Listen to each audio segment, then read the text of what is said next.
دوستو، راہ جنوں ڈرامہ انٹرسٹنگ مراحل سے گزرتے ہوئے آخرکار اپنے اختتام کی طرف بڑھ رہا ہے۔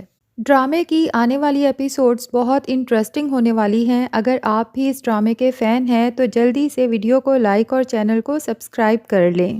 آنے والی ایپیسوڈز میں دکھایا جائے گا کہ آخرکار مہر شبریز کو معاف کر دیتی ہے اور اسے دل سے قبول بھی کر لیتی ہے، لیکن مہر اس بات سے بے خبر ہے کہ اس کی زندگی میں بہت سے مسائل آنے والے ہیں، کیونکہ شبریز کا بھائی زین الینا سے شادی کرنے کا فیصلہ کر چکا ہے۔ اس نے الینا کو پرپوز بھی کر دیا ہے اور الینا بھی شادی کے لیے ہاں کر چکی ہے۔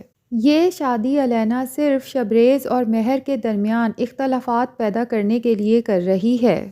اس کا مقصد اب صرف مہر سے بدلہ لینا ہے اور شبریز کی زندگی سے مہر کو نکال باہر کرنا ہے۔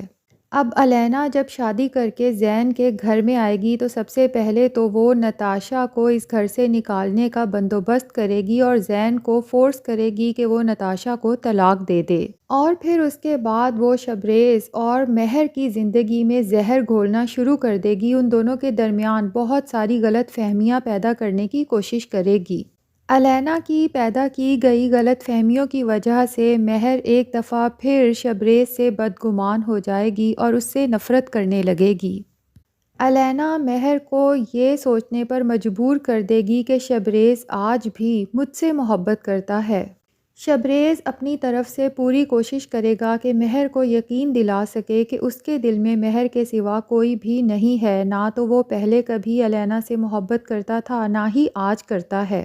شبریز کی ماں بھی الینا کے اس گھناؤنے گیم میں اس کا پورا ساتھ دے گی اور پوری کوشش کرے گی کہ جیسے ہم دونوں نے مل کر نتاشا کو گھر سے نکالا ہے، اسی طرح سے مہر کو بھی گھر سے نکال سکیں۔ یہ بھی ممکن ہے کہ وہ دونوں مل کر مہر کی جان لینے کی کوشش کریں، اس کے کھانے میں زہر ملا دیں، لیکن الینا اور شبریز کی ماں کی تمام چالیں دھری کی دھری رہ جائیں گی، کیونکہ شبریز کو ان کی حقیقت معلوم ہو جائے گی اور کاشان کی حقیقت بھی معلوم ہو جائے گی۔